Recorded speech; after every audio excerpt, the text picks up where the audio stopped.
Back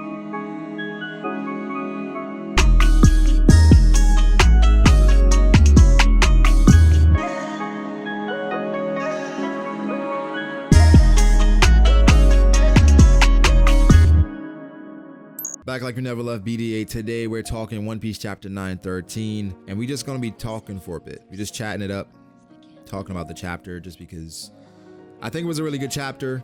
Actually, I think it was a good chapter, not a great chapter. So just gonna go through it, giving you guys my thoughts on it after reading it a few times.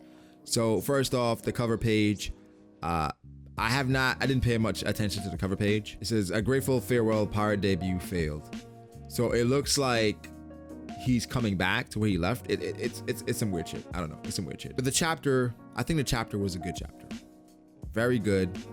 We covered a lot of stuff, right? We got into the Luffy and Zoro versus Hawkins. And this thing, it played out how I saw it playing out, but I still expected it to be better. I was kind of anticipating some improvement a little bit in which I thought we were going to get at least Zoro and Luffy having a really good parry with Hawkins. We really didn't get that for real. We really didn't get that. It was just some kind of typical One Piece fight, right? Where something happens, somebody gets hurt, then they have to run away. Of course, Otama, she was always a factor because she's sick, right? And she's getting really sick. So they had to keep that in mind. But the fight kind of played out the way I expected to. Hawkins, he uses tarot reading, and I made a video about this like a week or two ago, about Hawkins and how he's not going to be a pushover. And we saw that even as strong as Luffy and Zoro are, I think 1v1 with no real, outside factors, I think they win versus Hawkins, right? I think Zoro is stronger than Hawkins. But I think based on Hawkins' abilities and just how One Piece is, it's going to be a struggle to take him out, right? Even in the chapter, Hawkins goes right into the tarot reading and he talks about Luffy 1 month from now, he'll be alive. The chance that he's alive is 19%. So that's pretty high for Luffy considering that he's on a Yonko's territory right now. And then Hawkins, even back then, like I said before in my video, he mentioned at Marineford, which one could argue was even more dangerous because he wasn't as strong as he is now. He never saw his chance of survival drop to 1%. Or 0%. Luffy being at 90% on Wano is kind of crazy. Maybe it could drop the more people that come there, the more situations he gets in, but he said 1 month from now, 19%, and that's pretty high, again, considering the circumstances. We talked about the katana, or the sword, the Kitetsu sword, that Luffy had, and would Zoro be interested in it, and Zoro immediately, he takes notice to it. And of course, I mean, I don't know why that was a conversation, to be honest, because Zoro, he's a sword guy, right? He's a swordsman. It's a sword guy. He's a swordsman where it's like, that's the shit he's kind of into, right? That's what he's into.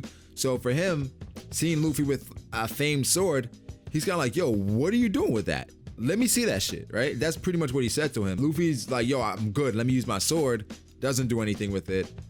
Does a regular pistol. I don't know if you guys remember on Thriller Bark, Luffy got the shadow of a swordsman. So they're like, they asked Luffy could he use a sword, and Luffy goes fucking samurai mode. One of the funniest videos ever. I'm not gonna lie, like, that shit is hilarious. Thriller Bark had some great moments. Luffy, like, slices up a tree or some shit. It's beautiful. It's beautiful. You gotta go back and watch Thriller Bark if you haven't watched the anime. Like, I know a lot of people shit on the anime, but I've gotten some great moments from the anime. The fight with Luffy, Zoro, and Hawkins, the fodder took the brunt of it, right? Where they got a bunch of pistols. They got hit by Zoro. They got hit by Luffy. But Hawkins held his own, right? I think more than anything, I like Hawkins' sword, because it seems like Hawkins has in some way combined his devil fruit with his sword. We find out that Hawkins has a straw fruit, right? That is the name of his fruit. So it makes sense for him to be a scarecrow. Scarecrows are made of straw. And anything else that goes with straw, he can probably like copy those abilities. What this made me think of, at least, is Daifuku, right? When Daifuku, he had the lamp fruit and he can create a genie. So depending on the fruit you have, whatever follows, or just think of something that can be created from that fruit.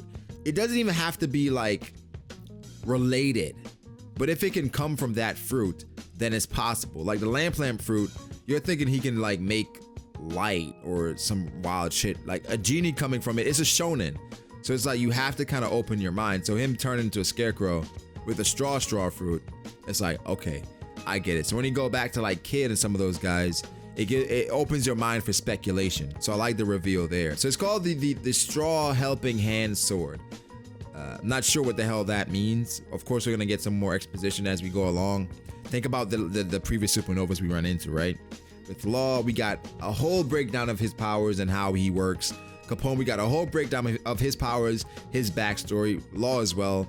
For Hawkins, I expect the same thing for him and X-Drake and whoever else is going to be on Wano, right? I'm not sure what happened because Luffy said, yo, what is that sword and why'd you do that to that poor lizard?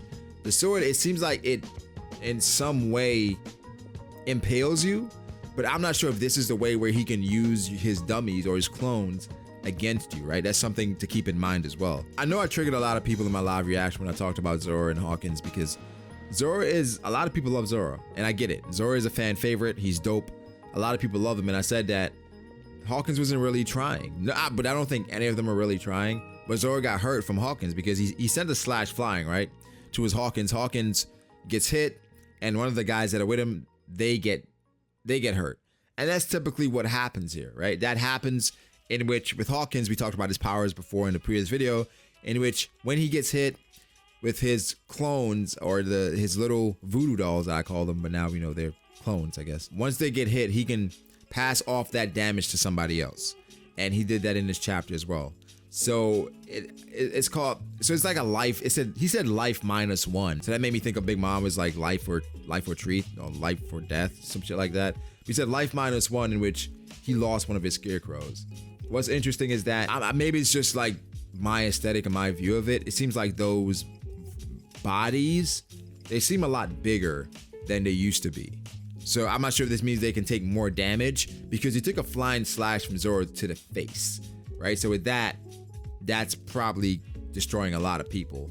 Not strong people, but regular fodder. If you're using fodder as like your base, or like that's who is based off of the fodder strength, it's not going to hold up that much. But we saw some progress in his abilities as well, where he uses straw man, right? And with the straw powers, the straw man, it took on the likeness of what Hawkins did on Sabaody. Back then he took on this likeness. Now he can manifest it. It's weird as hell. It's a weird ass power, but I really do like it. While fighting them, the World's Generation still has a great reputation because he said, yo, I'm facing to the World's Generation, right? I'm not a fool. I have no desire to fight you guys, honestly.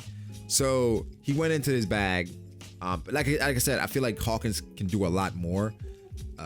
But with him, I think this was just exposition for his powers to show what he's capable of, right?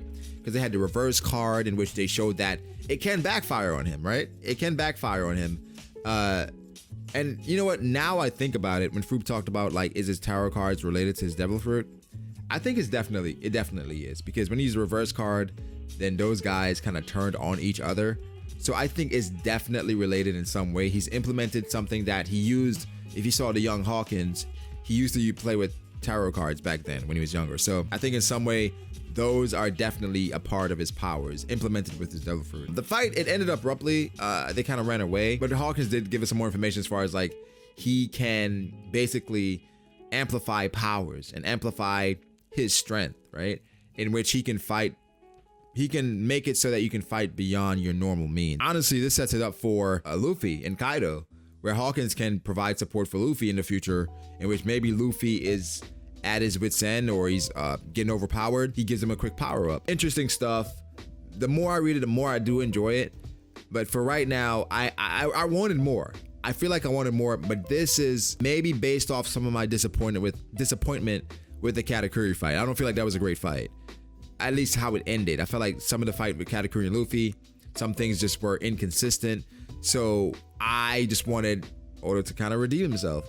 But that's my fault because One Piece is gonna One Piece, right? I mean, still a good chapter, but just the fights, I mean, typically lackluster. But at the end of it, Zoro, Luffy, they get away, they run away. And Hawkins, he doesn't even bother chasing them because he's like, yo, someone's gonna lend him a hand and they're gonna escape. So Hawkins is a nigga where I would want him to work for me, right? To be a part of my crew. But it kind of pissed me off if I'm like, okay, go do this. But he's like, I already saw it and this is going to happen, so there's no point in doing it anyway. Where I'm like, how often are his cards right? If my cards are right 100% of the time, I get it. But that could be hard to explain to somebody else that doesn't know what my cards are like.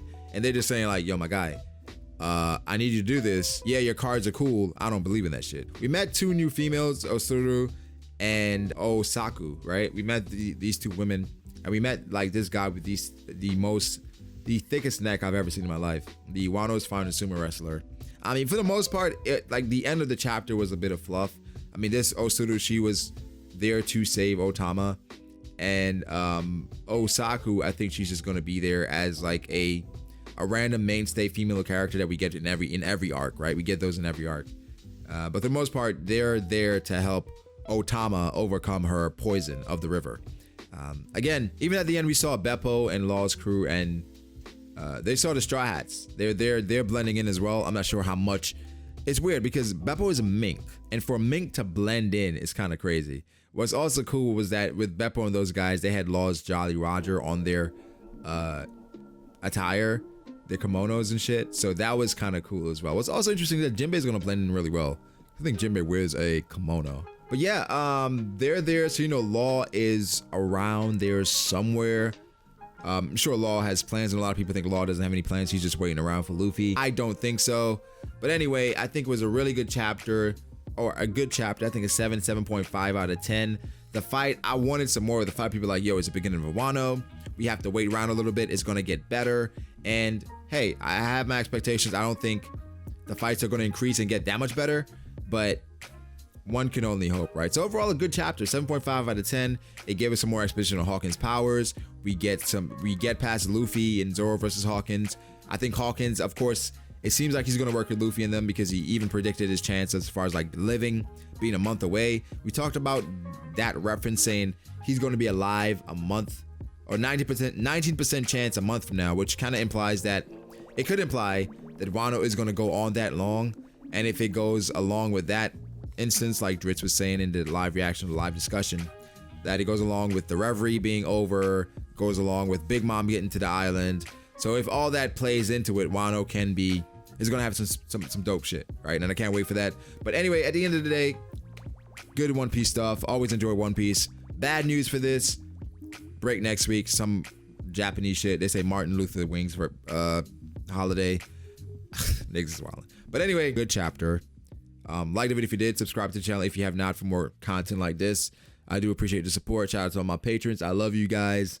And the ranking Supernova's 2018 video will be out this weekend. Thank you so much, and I will catch you guys later. Peace.